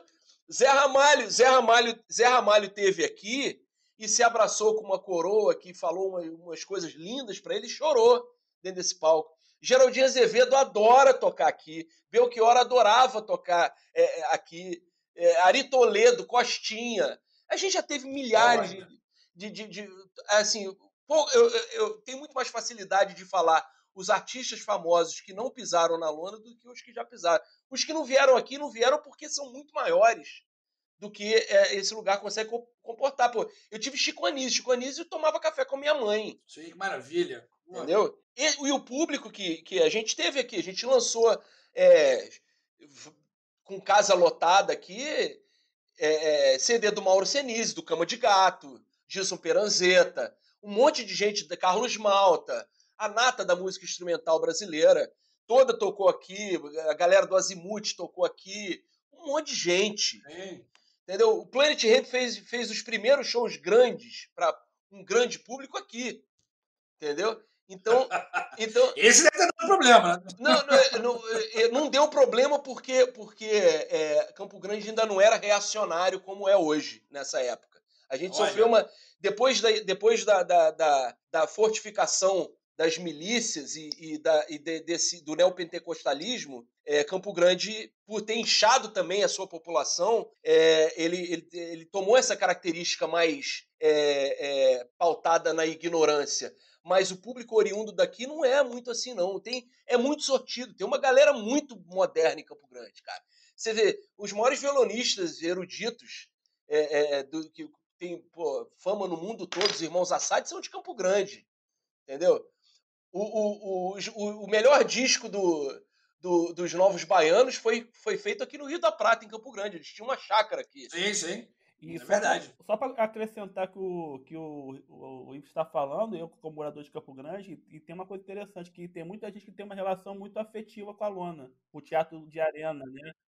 Uma relação afetiva. Por exemplo, a minha lembrança, minha primeira vez que eu tenho uma lembrança de ter ido criança ver peça de teatro de arena, e uma segunda lembrança que eu tenho, eu acompanhando a minha avó, que ela participava do grupo de terceira idade, que a sede era no Teatro de Arena, no Elza Osborne. Eu lembro no lado dos bingo lá da terceira idade, ia lá.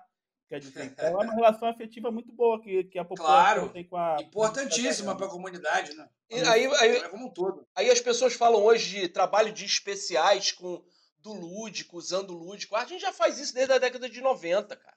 Entendeu? Sim. A gente já atende essa galera aqui desde a década de 90. Já faz um monte de coisa que a galera gosta muito de falar de coletivo. Isso aqui já existia aqui muito antes disso se caracterizar com esse discurso da moda de coletivo.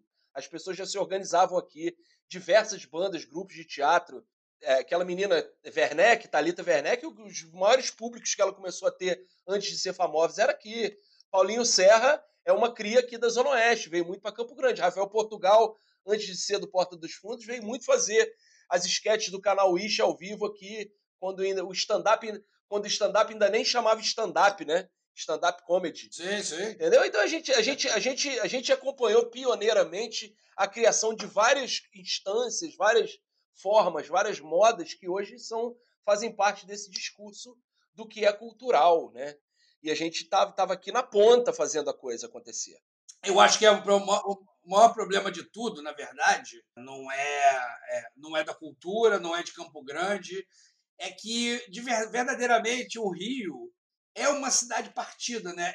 É um clichê, mas assim, a verdade é que o cara da Zona Sul, ele poucas vezes botou o pé em Campo Grande. Muitas vezes a maioria tem medo de cruzar o túnel, que é uma desgraça, na verdade. É uma cidade que não se conhece, né? Assim, deve ser um barato sair e ver um evento em Campo Grande numa arena ao ar livre. Pô, sensacional. Olha só, na década de 90, a gente teve muito público do Rio de Janeiro todo. Porque nós aqui, a gente fazia muitos eventos que o cara só tinha o circo voador para ver. Então, às vezes, vinha muito pacote. Pedro Luiz e a Parede, quando começou, eles faziam sempre no circo voador e faziam sempre aqui em Campo Grande. Né? Antes de ter monobloco, essa coisa toda.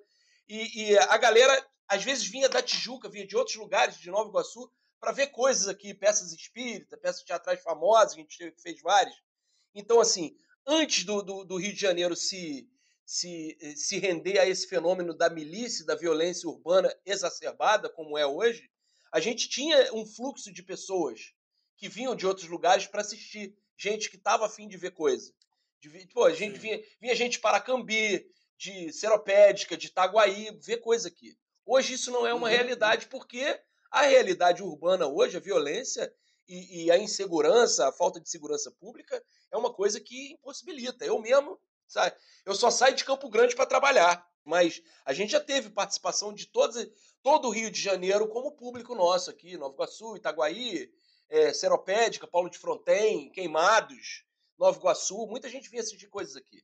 Hoje não acontece tanto, e também com a criação das lonas em outras comunidades, Bangu, Realengo, Vista Alegre, isso positivamente se dispersou um pouco. As pessoas passaram a assistir. As pessoas que a gente trazia, a gente indicava para fazer na lona de Bangu, na lona de Realengo também, né? E quebrou-se um paradigma, né? Eu lembro das pessoas, quando a gente começou a fazer eventos aqui, cara, as pessoas vinham de terno e gravata. A gente fez o João Bosco, foi o terceiro grande show, o quarto grande show de MPB que a gente fez aqui foi João Bosco. As pessoas vinham de longo, escarpã e blazer, sabe? Você via as pessoas para sentar numa arquibancada de concreto. Aí, no desenrolar do projeto, eles foram descobrindo que não, olha só, a cultura ela pode ser promovida num formato popular, né? Encerramos por aqui o segundo bloco, agradecendo principalmente a participação do Ives Pierini, produtor cultural e gestor da lona cultural Elza Osborne, em Campo Grande. O Ives agora vai desfrutar do seu primeiro final de semana com os filhos, depois de quase 100 dias de trabalho. Eles merecem. Ele deixa a bancada agora, mas já fica aqui o nosso convite para retornar assim que possível. Todos nós ficamos muito fascinados e orgulhosos da luta e da capacidade de realização da lona cultural Elza Osborne, do povo de Campo Grande, e dessa família que toca isso tudo com tanto amor e tanto suor. Realmente a gente precisa remendar essa cidade e fazer com que ela volte a se conhecer e se orgulhar.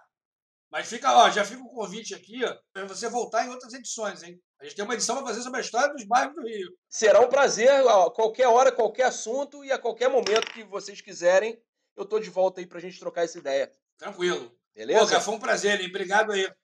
Obrigado a vocês todos aí, então de parabéns pela iniciativa, bancada, maneiraço. Parabéns para todo mundo aí, pro meu vereador Fernando Mendonça, e vamos em frente. Pô, valeu pela participação aí, Ives. Um abraço. Beleza? Abraço para todos. Obrigado. Valeu, querido. Um abraço aí. Obrigado. Beijo nas crianças. Valeu. Encerramos aqui o nosso segundo bloco e partimos para o nosso bloco final. Nessa quarta-feira, o Senado aprovou a PEC, que permitiu o adiamento das eleições para 15 de novembro, para o primeiro turno, e 29 de novembro, o segundo turno, caso haja. A medida estava sendo relativamente protelada em função do avanço do coronavírus. Como as curvas crescem e provavelmente continuarão a crescer, a despeito do comportamento do carioca atualmente, finalmente tomou-se a decisão pelo adiamento.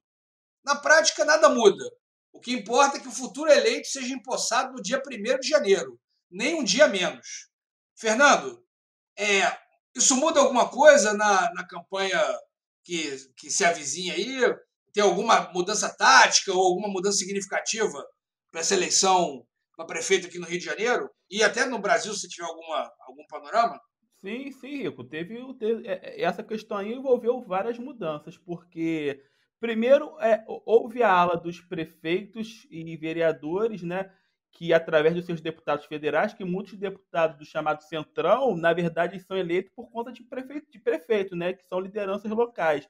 Aí começou a esperteza de, aproveitando a pandemia, de unificar a eleição para 2022 e estender os mandatos, né? Então, era muito prefeito com dificuldade de reeleição que queria estender seu mandato por mais 2 anos. Obviamente que o TSE, na figura do ministro Barroso, ficou muito contra, pegou muito mal na sociedade, mas foi uma tese que começou a combater na questão do adiamento das eleições. O que acabou prevalecendo foi o adiamento em 45 dias do primeiro turno e do segundo turno. Mas aí veio o outro debate, porque já que eles não conseguiram estender os seus mandatos, qual foi a segunda tese? A outra tese foi de manter, não adiar nada. E por que não adiar nada? Porque na cabeça dos prefeitos, né, que estão tentando reeleição, quanto menos campanha, melhor. Então, eles, na cabeça deles, seria ótimo porque por conta dessa pandemia não estamos conseguindo discutir cidades, e até por isso que eu sou a favor do adiamento, porque realmente as pessoas não estão conseguindo parar para pensar a eleição agora, mas eles pensaram assim, pô, já que as pessoas não estão debatendo cidade, eu que vou tentar me reeleger é mais fácil, então quanto menos campanha, melhor. Aí começou um segundo movimento de tentar manter na data que está prevista na Constituição, né, sem adiar. Só que o problema todo é que todos os cientistas e médicos recomendavam o adiamento. Inclusive, o que os cientistas recomendavam era adiar 2 meses e botar tudo em dezembro. Não foi para dezembro, porque o próprio TSE achou que ia ficar um período muito curto você fazer a diplomação e a transição, né, de um governo para outro. Aí o terceiro e último movimento, que deu uma baita polêmica, que já está tudo acordado, o Senado aprovou a nova data, ia votar na Câmara dos Deputados. Esses deputados, alguns deputados centrais começaram a querer aproveitar esse acordo e imputir a volta da chamada propaganda partidária. O que é a propaganda partidária? É o que custou, mas foi eliminado do nosso sistema, que era aquela propaganda que os partidos tinham uma vez por ano, fora de horário eleitoral, que eles apareciam e tinha um programa do PMDB, um programa do PSDB, um programa do PT, do meio do horário nobre. Claro que aquilo custa dinheiro e foi eliminado por conta dos custos, mas eles queriam retomar isso. E só que pegou muito mal, porque que todo mundo falou, não está sendo adiado por um acordo político, estava sendo adiado por questão de uma pandemia, e ficou muito estranho querer aproveitar esse fato de saúde pública para poder querer embutir um gasto desnecessário, que é a propaganda partidária. Se a propaganda eleitoral com os candidatos as pessoas não veem, imagina aquela propaganda ali aleatória no meio do ano, que os partidos usavam muito para poder promover, né, eventuais novos candidatos ou aqueles candidatos de mandatos atuais, né? Por exemplo, PSDB na época, e via propaganda do PSDB partidária e botava o Aécio falando na época. Então tinha muito esse propósito. Acabou que ficou muito mal e acabou adiando mesmo, que eu acho que é o correto, né? Porque não tinha como, não estamos conseguindo debater cidade. Está muito difícil falar de cidade com toda essa questão da pandemia. Agora que as coisas estão começando, o noticiário está ficando um pouquinho menos poluído, poluído no sentido de tanta questão de Bolsonaro, pandemia, Covid, volta à economia. Então, acabou sendo uma medida correta, foi promulgado, e as eleições agora serão em novembro. Falaram que não vai ter muita diferença na questão da pandemia, mas eu acho que cada dia aponta assim. Agora, uma coisa que derrubaram é que o TSE que poderia adiar sozinho mais tempo a eleição, acaso a pandemia perpetuasse, mas eles derrubaram, então vai ter que ter, se tiver que haver um novo adiamento, vai ter que ser o Congresso que vai ter que decidir isso. Entendi. Me diz uma coisa, estamos correndo em paralelo com essa questão do processo das fake news, não é? Já avançando com uma certa desenvoltura, você já vê muito menos ação de robôs aí rolando e tal. Vou perguntar para você e para o Ricardo também. Assim, vai ser uma eleição diferente com menos fake news? Ou vocês acham que não vai fazer muita diferença? Ricardo, fala aí, Ricardo. Vai ter menos fake news nesse ano? Eu acho que vai ter um pouco menos fake news. Eu acho que o pessoal está um pouco com medo. Vai fazer diferença? Cara, eu acho que vai fazer. Eu acho que não é que vai fazer diferença se como se fosse uma coisa muito melhor, não. É porque estava muito ruim. Então, assim, não é que vai diminuir. Quer dizer, vai diminuir, porque era uma coisa absurda. Mas ainda vai ter. Não tem como não ter. É uma nova realidade. O novo normal é fake news. E a gente vai ter que ir descobrindo maneiras de combater fake news. Mas vai ter. Não, e não vai nem melhorar muito, né? O fato de ter menos, né? Eu acho que continua. Quer dizer, vai ser um modelo... Eu acho que as eleições de agora não serão tão polarizadas, porque elas são das cidades, né? Então, aquela polarização do Brasil inteiro fica um pouco mitigada por conta da grandeza das eleições. Agora, vai ter fake news, sim, com certeza. Não tem como. Vai ser melhor, mas vai ter. Enquanto o Ricardo estava falando, eu estava pensando exatamente nisso que ele falou. Depende do grau de polarização em cada eleição municipal. Assim, nas cidades onde a eleição tiver uma polarização muito amalucada, igual a gente teve aí na última eleição presidencial, principalmente, aí eu acho que localmente vai rolar pesado também. Mas como assim, pelo que parece, nas principais capitais não tá nesse nível intenso de polarização. Aqui no Rio, por exemplo, duvido que esteja, até porque não tem nenhum candidato muito forte assim entre os possíveis prefeitáveis, né? Eu acho que aqui, pelo menos aqui no Rio, a gente não vai sofrer muito com fake news, não no nível de 2018. Sim, Mas sabe o que eu acho que aconteceu, Correntiano? Sabe o que eu acho que aconteceu? É por causa do erro político do Bolsonaro de ter implodido o partido dele. Ele implodiu o partido dele, não deu para fazer outro. Ele acabou com o PSL agora tem a ala lá do Bivar, que é o dono do partido. Os bolsonaristas estão todos perdidos, não vão ter dinheiro do PSL para fazer campanha. Aí foram para o Patriota, foram para o PSC. Então, por conta disso, o Bolsonaro acabou tirando o seu time de campo. No mínimo, ele diminuiu a influência dele nas eleições municipais, que já é pouca, né? Que a eleição municipal não tem caráter nacional e o presidente não influi tanto assim. Então, eu acho que esse fenômeno vai acontecer por culpa do próprio Bolsonaro. Ele mesmo tirou o time de campo. E os filhos dele não podem concorrer, só o Carluxo que pode tentar a reeleição como vereador do Rio de Janeiro, vereador federal que não aparece na Câmara de Vereadores. Já foi noticiado que a produção dele é quase nula, né, nesse mandato. Zero. Eu não sei se isso é bom ou se é ruim. Cabe análise. Né? Eles não produzem nada. Pode ser que seja uma boa isso para o país, para a cidade. Foi uma boa, é verdade. Muito bom. Ele podia facilitar e já sair vereador por Brasília, né? Já fica por lá mesmo, economiza a verba de gabinete, de residência lá. Infelizmente não tem, né? Não tem. Tem um que é em São Paulo, não é? Qual é eu me confundo com eles, eu já tô... É o Eduardo, é o 001? Não, 03. Imagina se ele é... Como é que é? Ele é de São Paulo, né? Eu duvido. Imagina, ele fica em São Paulo, ele cuida dos problemas de São Paulo, duvido. Exatamente. Me diz uma coisa, alguém tem alguma ideia de para quem vai ser melhor essa eleição curta? Para quem vai ser melhor, eu falo dos candidatos que a gente tem de fato, né? A gente tem o Crivella tentando a reeleição, e eu estou falando isso cruzando os dedos para que não aconteça, tá? O dia que alguém levantou essa bola de esticar o mandato mais 2 anos, eu juro que eu devo ter mandado uns 3 e-mails para o Congresso, assim. Tipo, pelo amor de Deus, esqueçam essa ideia. Quais são os nossos outros candidatos? O Freixo retirou a candidatura. Eu acho que nós temos a deputada Marta Rocha, né? PDT. Dudu, talvez. Eduardo Paes. Tem um do Novo lá que ninguém conhece. Espero que permaneça assim também. Eu acho que é por aí. Eu acho que os nomes são esses, pelo que eu sei, são esses 3 aí. A Marta Rocha, tem a Benedita, não é? Ia sair, eu não sei. Benedita, é verdade. Isso, então, para quem é melhor essa eleição? Para quem está melhor? Eu acho que é melhor para o Crivella. Por pior que esteja, é melhor para ele, porque quanto menos ele discutir, é aquela história.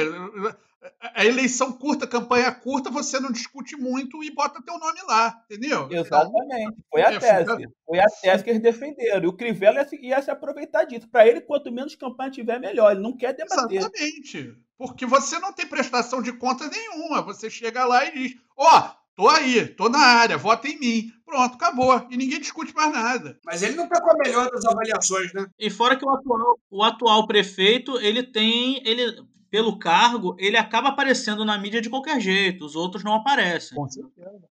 Agora, o único lugar que tem uma eleição mais ou menos desenhada, eu acho que em Niterói, o candidato do Rodrigo Neves, o Axel Grael, deve vir muito forte, porque o Rodrigo Neves explodiu de aprovação lá com o combate ao coronavírus. Agora, no resto do estado do Rio, tá tudo uma incógnita. Eu acho o Rio de Janeiro também uma bela incógnita do que vai acontecer. Tem o Eduardo Paes, que teoricamente, na minha opinião, é favorito, mas tem uns problemas com a justiça muito grandes. Tem a Marta Rocha, que não tem rejeição nenhuma, e ela é muito benquista, e agora numa aliança com o ex-presidente do Flamengo, Bandeira de Mello, acho que todo mundo vê ela com grande potencial de crescer, e tem o Crivella ali. Tirou o Freixo, então, quer dizer, descomplicou mesmo um pouco essa conta, mas para onde vai esse voto do Freixo? Porque eu duvido muito que a representante do PSOL consiga agregar esse voto do Freixo para a sua candidatura. O Freixo não tem volta mesmo, né? Ele desistiu mesmo, de verdade. Desistiu para a tristeza das fake news, né? Porque ele é uma para-raio. a galera da fake news deve ter ficado super chateada. Ele é um para-raio. Assim, eu não tenho nada especificamente contra o Freixo. Não, também não. Mas eu acho que para essa eleição para prefeito agora, eu acho que foi um bom serviço que ele presta não concorrendo, porque ele tem uma rejeição da galera da direita violentíssima e da galera mais conservadora também, às vezes nem da direita, mas o pessoal conservador, uma rejeição até irracional, assim, né? A gente já até discutiu isso. Então, eu acho que era a melhor chance do Crivella se eleger seria um possível segundo turno dele contra o Freixo. O Freixo não saindo, eu não vejo muito o Crivella ganhando dos outros candidatos num eventual segundo turno. Exato.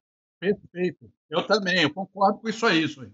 Não, então, eu fico imaginando, assim, que beleza, é muito melhor pro Crivella não ter muita campanha, né? Como a gente falou, como vocês falaram aí, não se expõe e tal, mas a avaliação dele também, salvo engano, é das piores que eu já vi, assim. E tô falando da avaliação, assim, não tô falando de pesquisa, não. Tô falando do que eu escuto na rua desde que ele foi eleito. A piada, se o Crivella já assumiu, deve ter durado até o segundo ano de governo. Rapaz. E as pessoas ainda riam. Não, mas tem o voto conservador, é uma ideologia que ele representa, entendeu? Então, acho que ele calado e sem ninguém o confrontando, que essa que é a questão da campanha curta. Porque tem que ter bota um debate lá e os caras ele vai ter que se explicar. Entendeu? Agora, sendo curto, ele não tem que se explicar. Mas, Ricardo, mas esse voto conservador, esse voto ideológico, você acha que ele é dobrado num debate? Você acha que ele é quebrado num debate? Talvez nem seja. Então não faz muita diferença. Não,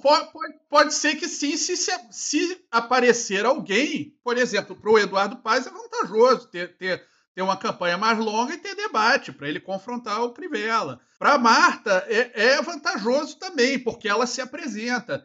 Então, isso pode mudar, você está entendendo? É claro que, assim, ninguém vai sair do Crivella e vai para o PSOL. Isso não vai acontecer. Vou deixar de votar no Crivella para votar no PT. Mas esses candidatos, que eu acho que a Marta Rocha e o Eduardo Paes, que estão aí nesse meio aí, vamos chamar assim, eles podem engarfar alguns votos, sim.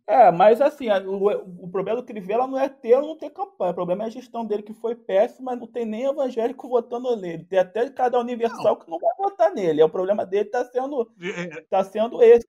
A gestão dele que foi terrível. Deus te ouça! Deus está me ouvindo. Não, então, assim, me parece que a pessoa que deve estar mais feliz com isso deve ser o Eduardo Paes, porque ele é um cara que já tem um passado que na memória... Você veja que loucura essa frase que eu vou dizer agora. Na memória afetiva do carioca, você pensa no Eduardo Paes e vê uma coisa boa, por causa da época que ele governou. A gente ainda não tinha entrado nessa ressaca de Olimpíada, de Copa, não sei o quê. O Rio estava todo punjante. Muitas obras. Agora, uma coisa que eu tenho para dizer para vocês, que eu tenho informações acerca disso, é que, tirando a Universal, não vai ter pastor pedindo voto para o Crivella, não. Eles vão fazer a operação, vão ficar na deles. Vamos ver o que vai acontecer. Então, só nisso aí, o Crivella está muito, muito mal. Muito mal mesmo. E pior, está se segurando em vereadores complicados na justiça. Ainda tem isso também. Então, situação horrível. Vem cá, Fernando, eu vi alguma coisa no TSE, eu confesso que eu vi muito, muito por alto, aí fiquei de ver depois e não fiz. Eu vi alguma coisa sobre uma espécie de combate tem o poder econômico, né, o poder religioso. Eu vi uma discussão dessa do Barroso. É uma discussão boa, Isso não está decidido ainda não, né? Foi só uma levantada de bola, isso? Não, mas pelo que eu senti é algo que vai acontecer, porque nós temos um combate, o TSE, a questão do abuso do poder econômico, quando você usa do poder financeiro para financiar campanhas por Caixa 2 ou fazer campanha fora de hora. Então, a ideia é jogar a questão do abuso do poder religioso nesse contexto. Hoje já é vedado propaganda, campanha nos púlpitos. Hoje ninguém, o pastor não pode falar que apoia ninguém. Não pode falar isso. Não pode. Não pode. Embora alguns disfarcem, mas teoricamente não pode. Claro. Então, pelo que eu estou vendo, vai se evoluir isso para a questão do abuso do poder econômico, para falar para o cara, olha só, se você fizer, vai ter punição, você pode ser preso. Então, acho que a ideia ou então o cara não ficar elegível. A ideia é evoluir esse conceito. Não sei se é para essa campanha agora, porque eles estão ocupados com a pandemia. Mas isso é uma tendência assim, que pode vir a acontecer, já estão reclamando, já estão chiando, mas eu acho que veio para ficar assim, a questão do abuso do poder religioso e sinceramente, acho bem plausível, né? Me parece, por favor. Porque estava acontecendo um abuso mesmo. Uma coisa é no mínimo um bom debate. Não, assim, a gente também tem que saber. Uma coisa é o cara mesmo da igreja que se candidata, é normal aquela comunidade ali dar o apoio para ele. Agora, outra coisa é o cara comprar apoio de comunidades cristãs, comunidades espíritas. Isso aí que estava acontecendo. Olha, com adendo, tem um adendo a fazer. Uma coisa que eu sempre falei que é assim também. Você quando vira parlamentar, você não pode ter dupla jornada, né? Você não pode conseguir continuar exercendo seu emprego e ser parlamentar, né? Você tem que abrir mão da sua atividade pela atividade parlamentar. Então, para mim, assim, deputado pastor fulano não faz nenhum sentido. Deputado delegado fulano de tal, isso para mim é uma coisa que já tinha que ser vedado. Assim. É deputado e seu nome próprio. O que você faz da vida, se tu é michê, se tu é pastor, sei lá o que você é um problema seu, que não entra na sua vida parlamentar. Eu já reivindico esse tipo de coisa. Acho ótima essa evolução do poder religioso. É engraçado, porque assim, no mundo da teoria, realmente você pensa, não, mas um pastor não pode ser candidato? Pode, uma democracia. Pode. O problema é que, na prática, as pessoas abusaram. O problema foi a prática. No mundo ideal, não haveria problema, mas a prática mostra que se o Estado, a justiça eleitoral não intervir com regras mais rígidas, nós vamos continuar tendo os problemas que nós estamos tendo. Pessoal, vocês estão falando muitas coisas desimportantes aí. Eu preciso falar uma coisa que é realmente importante aqui. Opa. Fazer um lamento que eu fiquei sabendo há pouco tempo. Uma nota de pesar aqui do Bancada Carioca pelo fechamento do Bom Restaurante Esquimó no centro do Rio de Janeiro, na Travessa do Ouvidor. Então, eu queria vir aqui, em nome do Bancada, lamentar essa perda para a cidade. Para quem não conhece, o restaurante Esquimó tinha 60 anos no mesmo local. Era um balcãozão, almoço, você comia até explodir. Hoje em dia devia estar uns 18, 20 reais. Tinha a famosa hamburguesa cebolada com suco de amarelo. Então, Olha, eu achei com direito a um pudinzinho no final. Eu achei que o Ricardo nem ia aparecer quando você deu essa notícia mais cedo. O Ricardo deve estar de luto. Fiquei sabendo que o Ricardo também era um fã desse ícone da baixa gastronomia carioca. Olha, para mim... Eu lamento muito. Não, isso que você está falando aí, eu não... Como é que eu vou dizer? É difícil dizer isso. Eu não concordo. Você está entendendo? O Esquimó não vai fechar. Isso aí é igual Elvis. Você está entendendo? Não existe isso na minha cabeça. Não vai fechar. Eu já vi fecharem o Esquimó 200 vezes. O Esquimó não vai fechar. Ele vai dar um jeito. Não é possível. Eu não acredito nisso. Eu não acredito. Vamos começar a campanha. Eu não aceito. Eu vou precisar que você me pague terapia, porque eu não aceito. Simplesmente isso. Eu acho que eles podiam mudar o nome para o Esquimó. Olha, eu sou uma pessoa super racional, eu perco toda a minha racionalidade com essas coisas do Esquimó. Porque já fecharam várias vezes, né? Aquelas coisas, não sei o que lá, saúde, limpeza, não sei o quê. Vigilância sanitária. Aí fechava o Esquimó. Vigilância sanitária. Aí no dia seguinte abria o Esquimó, porque que papo é esse de limpeza? Por R$18 você quer limpeza? Não, Isso é ridículo. E assim, para quem não conhece, Era cozinha aberta. É um conceito, um restaurante de 60 anos com cozinha aberta, que é um conceito novo desses restaurantes do Leblon, né, de Ipanema. Eu tenho... O Alex Atala acho que inventou a cozinha aberta. Pois é, eles não inventaram. O cara fazia tudo ali na sua frente, com suor e tudo. Você pagava e você sabia exatamente o que você ia ter. Não, tudo... Se você era desavisado ou não... Isso. Tudo foi o Esquimó que inventou. O conceito de fast food, Esquimó. Isso. Entendeu? O conceito... Na Europa tem um conceito que, na França, pelo menos, que eles chamam de fórmula, vamos chamar assim, em português. Fórmula. Que você compra, você vem a sobremesa, o prato principal e a entrada. E tudo num preço só. Foi o Esquimó que inventou, gente. E aí os franceses lá achando que inventaram, não sei o quê. Mentira, foi o Esquimó. Tudo que existe, né, nessas coisas. O McDonald's, rapidinho, o Esquimó é mais rápido que o McDonald's. É muito rápido. É muito rápido. Porque Isso é verdade, é muito rápido mesmo. Não, você sabe, quem come lá sabe, você pede 4, 5 segundos. Eu tô falando sério. Eu não estou exagerando, não. É segundos. Verdade seja dita. O McDonald's foi na contramão disso. Hoje você chega no McDonald's e o cara te dá uma senha. Não, mas não era fast food esse negócio? Tu tá me dando uma senha pra eu ficar esperando? Acabou o fast food do McDonald's. O Esquimó sacudiu. Não existe isso. Eu sou contra o fechamento do Esquimó. Tem que ser um negócio, tem que reabrir, tem que subsidiar. Isso é um patrimônio cultural da cidade do Rio de Janeiro. Não aceito isso. Eu vou lá falar com o Crivella. Pô, pelo amor de Deus. Ô, Crivella, você que não tá dormindo, Crivella? Vamos começar a ser prefeito agora aí. E aquele painel bonito que tinha ali no fundo, uma coisa meio canoa, né? Tinha um negócio desse. Primeiro tinha um Esquimó, depois trocaram por um tema. Aquilo ali já foi uma heresia, porque era um painel. Ali era um painel que eram uns esquimozinhos, assim, bem feios. Tinha uma árvore. Entendeu? Não, o desenho era um negócio branco sobre brancos, com uma camada de azul e gordura. Ficava bonito. Porque... É porque a gordura da hamburguesa, né? Exatamente. Tinha que sair para algum lugar. E aí trocaram, porque a gordura ficava meio escuro e aquilo não dava o clima Esquimó, Alasca, sei lá, o que eles queriam com aquela pintura que tinha lá. Aí eles botaram as canoas lá, uma coisa brasileira, pelo menos é brasileira, mas já quebrava. Mas não importa, a gente aceita.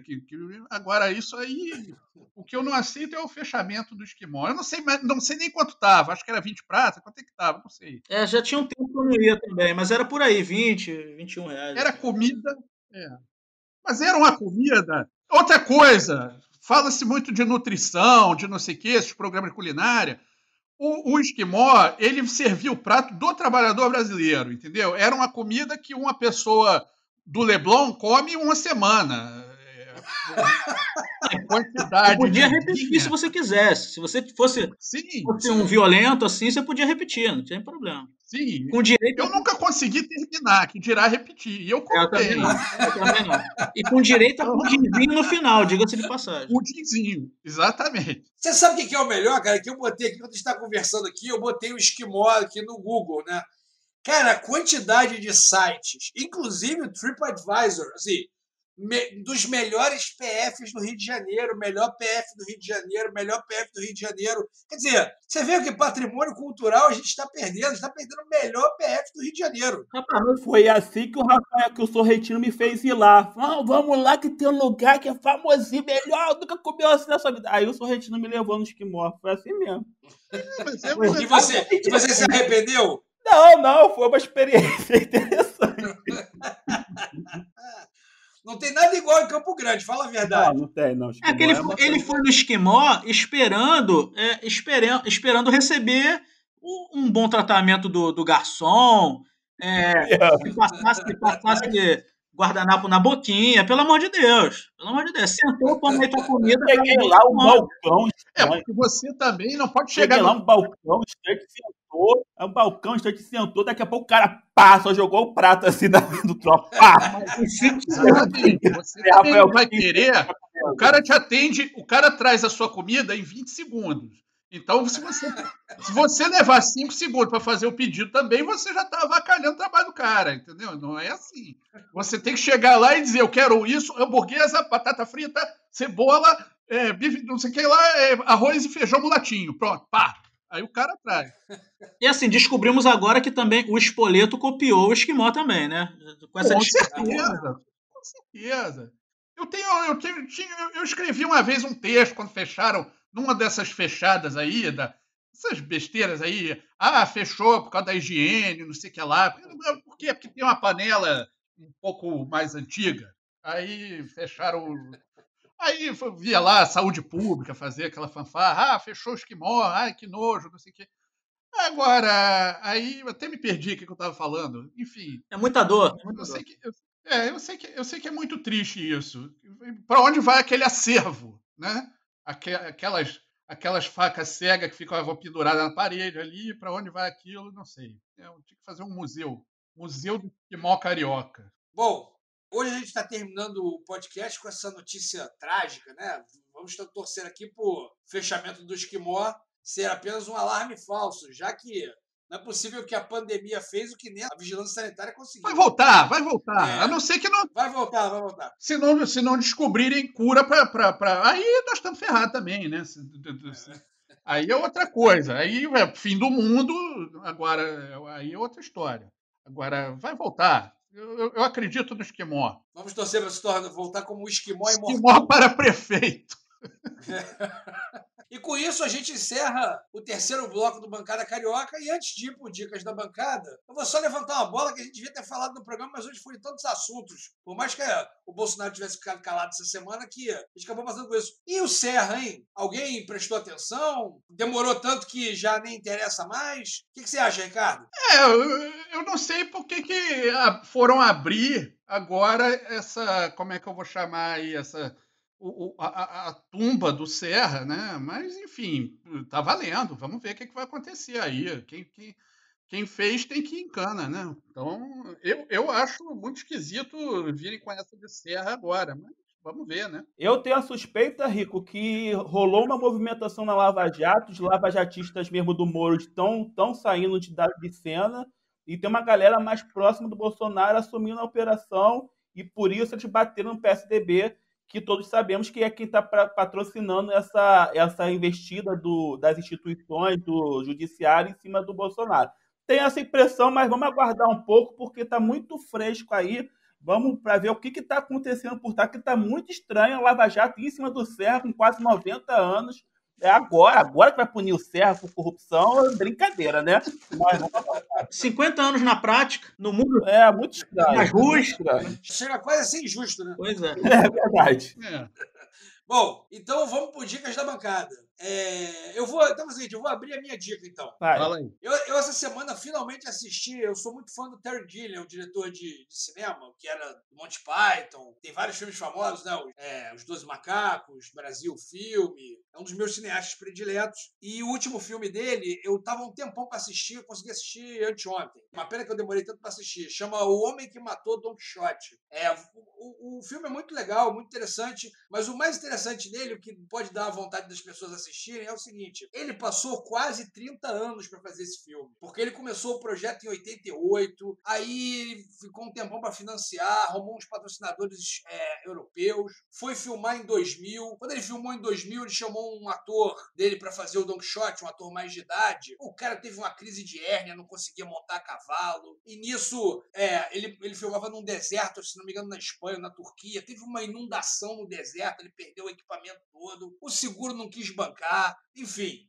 Depois disso, chegaram a fazer um documentário sobre o périplo dele de tentar filmar e não conseguir. E finalmente, agora em 2018, ele conseguiu terminar o filme, não obstante, logo depois de uma briga com o produtor, que ele ganhou na justiça para finalmente o filme sair, e na véspera do filme passar em Cannes, ele ainda teve um AVC. Quer dizer, o filme era pra não sair, mas saiu e o filme é ótimo. Recomendo O Homem que Matou Don Quixote, de 2018, direção Terry Gilliam. Você sabe aonde que dá pra ver? Tem que ser torrent da vida? Rapaz, eu fui no Torrent, mas não custa procurar aí pelo um YouTube, um Now, um Netflix, talvez tenha. Eu fui no Torrent.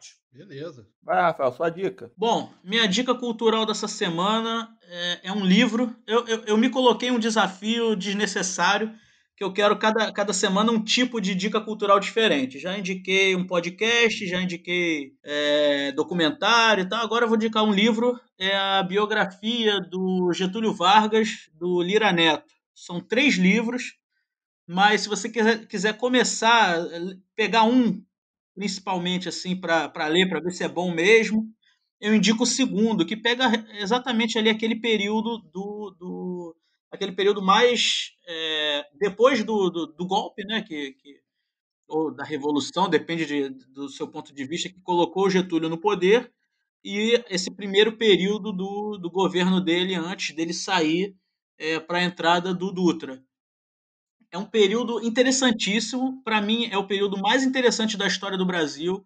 É um período que deveria ser melhor trabalhado no colégio, porque a gente sempre acha que a história mundial é mais interessante do que a história brasileira, muitas vezes pela forma como é passada em sala de aula. Esse é um período interessantíssimo da história do Brasil, que a maioria das pessoas não conhece. Conhece o Getúlio e tal, mas não conhece o que aconteceu no país na época. A gente teve uma tentativa de golpe comunista, que foi a intentona comunista, de militares comunistas, vejam só.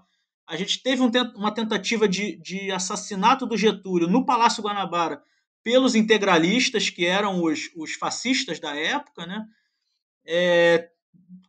E tudo isso é tratado no livro, no segundo livro da trilogia, né? Eu já li o primeiro e o segundo, falta o terceiro ainda, mas o texto é muito fluido do Lira Neto, muito bom o livro, fala muito sobre a história do Brasil, é muito fácil de achar esse livro, na Amazon você acha na forma física e eletrônica, qualquer boa livraria você consegue comprar, então muito bom. Então, a biografia do Getúlio Vargas, e não é uma biografia chapa branca e também não é uma biografia daquelas só de tacar pedra, é bem equilibrada, é muito interessante mesmo. A minha dica, Rico, é um perfil no Instagram que tá bombando aí, que é o perfil dos funkeiros cult. É funkeiros com K, é funkeiros com S, cult. Que é um perfil que eles tiram fotos de um cara naquele estereótipo de funkeiro, um funkeiro meio paulista, mas tudo bem, com aqueles óculos coloridos, cordãozão, lendo algum livro ou em frente a alguma estátua e fazendo alguma citação. É muito interessante que esse perfil é lá de Manaus, do Amazonas, mas está bombando. Funkeiros Cult, veja esse perfil. Olha, muito bom, eu tô dando risada aqui. Não, é muito bom. Tem um aqui que tá o funkeiro com o livro do Pequeno Príncipe lendo, aí tem a legenda: o teu BO você carrega pelo resto da vida, irmão. Muito bom, muito bom. Muito bom. Tem que ele tá lendo o livro do Capitão de Areia, de Jorge Amado, aí a legenda é: carai, PQD, que os menores era rua. É maravilhoso. Fala de novo aí o nome do Instagram. É Funkeiros Cult com K. Aí até o símbolo é funkeiro antifascista. Tem um aqui, que esse é mais pesado, né? Eu só tô vendo os últimos para poder dar celeridade aqui, que é o menino funkeiro com fone de ouvido, óculos colorido, lendo Diário de Anne Franklin. Aí a legenda é: Hitler mó caminhada torta, matou a mina. É uma tradução da arte, né? Pro cara. Não, maravilhoso. Não, tem um aqui que estão fazendo, esse é novo, eu não tinha visto não. Agora eles fizeram com a estátua do Santos Dumont. Aí a legenda é: esse menor tava voando alto. Aí é o funkeiro apontando pro Santos Dumont. Muito bom. Muito bom. Então é maravilhoso, é uma tradução da questão da cultura na linguagem funkeirista, né? Na linguagem mais jovem. É muito bom, é muito bom. Então eu recomendo. Funkeiros cult. Muito bom. Bom, a minha recomendação aí para passar o tempo, para aproveitar aí a pandemia, se é que dá para aproveitar, né? Mas então vamos ver.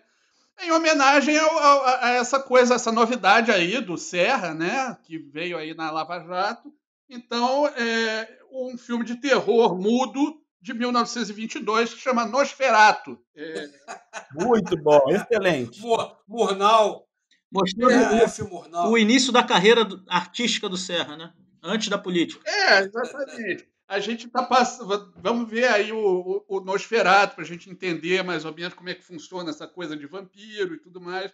Mas falando sério, é muito interessante como uma experiência estética. Tem que gostar de filme mudo. Eu particularmente gosto de filme mudo. Às vezes eu fico vendo, revejo, né? Claro. E assim, é muito legal. Vale a pena ver, mesmo que seja por curiosidade, e vai encontrar no YouTube, com certeza, legendado. É um filme alemão, né? Filme é estranho, né? O filme mudo é legendado? É legendado, porque tem os cartões lá e aí vai traduzindo.